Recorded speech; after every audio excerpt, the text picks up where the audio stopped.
Part 2. Psychologists. Most psychologists won't help you fix the brokenness around you or mollify your legitimate vexations. They're taught to fix you, the patient. If these supposed bastions of wisdom befriended and empathized with their patients, that camaraderie could buoy them up on a pearly pink bubble of positive energy.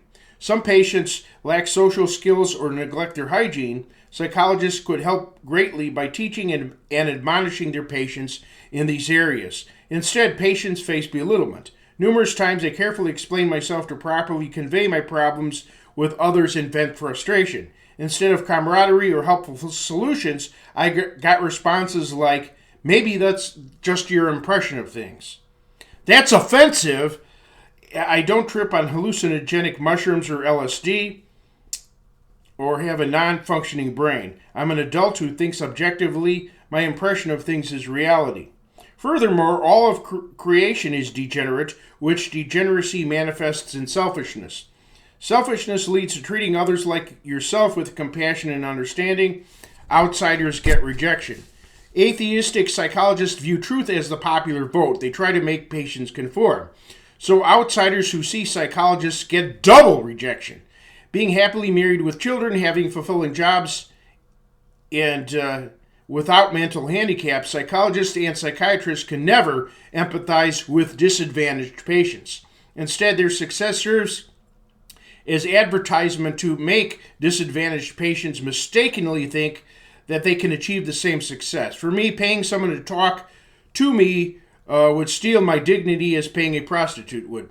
Furthermore, psychologists working with psychiatrists usually never find an end to the patient sessions or a solution, often continuing the so-called treatment indefinitely.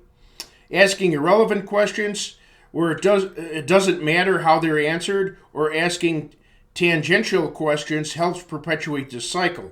These professional talkers use probing questions to gather information and complete documented files, which may be only partially accurate, the other part constituting prejudicial impressions of the patient. Although confidentiality is usually respected, in my experience, besides my personal records becoming muddled with subjective negativity, gross errors occurred, such as typing that I had a tumor, a spelling error, instead of tutor, as in algebra tutor. Parents gossiping about their children to the psychologist poisons a relationship, rendering sessions with psychologists worthless. With my psychiatrist and parents in cahoots, neighbors, like I said, I was bullied into this garbage. My parents, they're a-holes. With my psychiatrist and parents in cahoots, neighbors and a landlord made up lies and slander, which contributed to misunderstanding with a psychologist. This persecution culminated in police officers armed with guns, tasers, and pepper spray invading my apartment, besides ambulance drivers. That this organization was crooked is known from their numerous bad reviews. They are documented as unable to properly diagnose patients, being extremely uncaring, unethically billing patients, and breaking confidentiality. When trigger-happy police were called for someone labeled disturbed and they felt threatened, even with only toy guns or knives, they riddled the person full of holes, disposing of him in a body bag. That's certainly a psychiatric prescription, but not to help. That's a prescription for death. A prime goal in warfare is hiding information from the enemy. Psychology is the opposite, giving as much information as you can and documenting it for total strangers who make money from you. Kenneth S. Pope, Ph.D., identified 21 ethical fallacies used to justify unethical behavior and 9 fallacies in psychological assessment. Cookie cutter psychology. If you fit a personality type that a psychologist read about in his books or learned about elsewhere, he has a big advantage in understanding you over someone without such learning.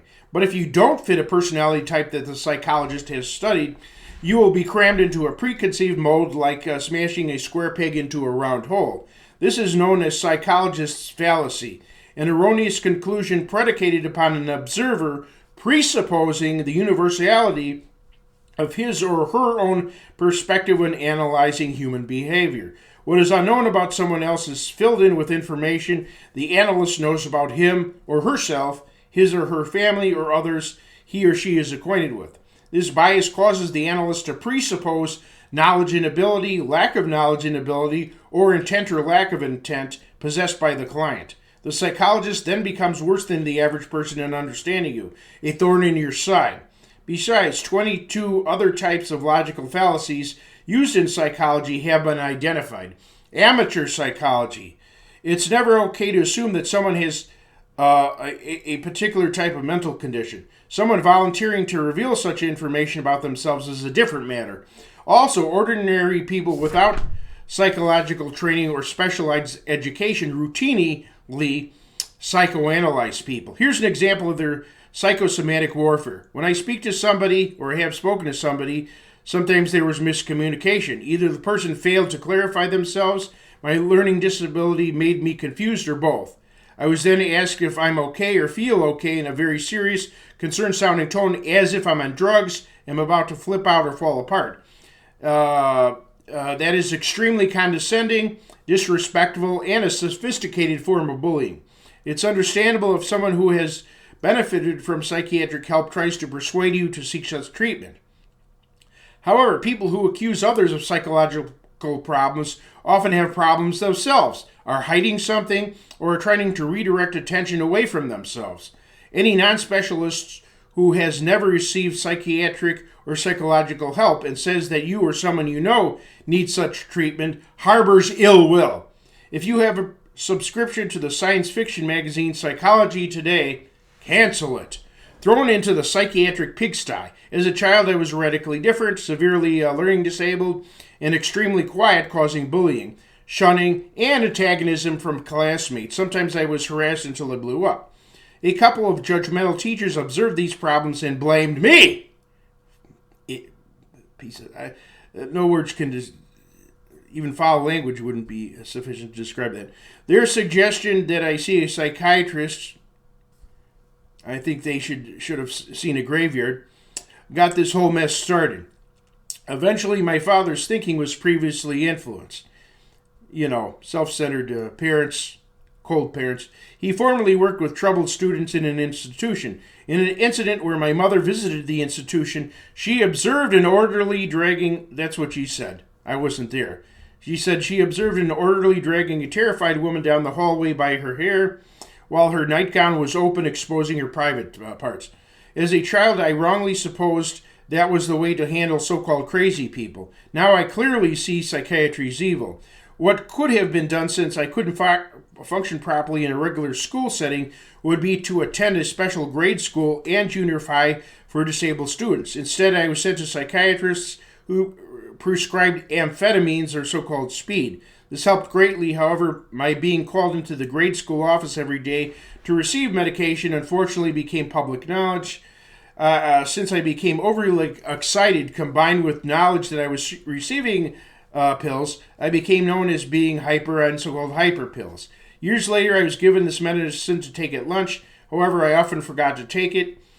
Since medication accumulated in my school locker, I once gobbled up every leftover pill at once, which ended disastrously, as you might imagine. Eventually, the medication stopped working altogether after puberty. Even if the medication still worked, dependency on this medication would continually make money for the psych community. This holds true for every condition. Medications prescribed by psychiatrists mask conditions. They don't cure them, never. Fortunately, I escaped high school and attended an alternative program. However, the alternative program's coordinators embraced psychiatric ideology. Once I was talking to myself, and the principal saw me and reported that I was talking to a door. Now, I only talk to windows, walls, and ceilings because they hold a better conversation. I'm just joking. Rather, someone trained in psychiatric principles typically sees a psychiatric problem behind every common scenario. This psychobabble has spilled to parents who've thought that their toddlers were talking to doorknobs when their toddlers were watching themselves speak from the doorknob's reflection. Nobody talks to doors or doorknobs under any circumstance. Adults should be smart enough to figure that out. Stay tuned for part 3.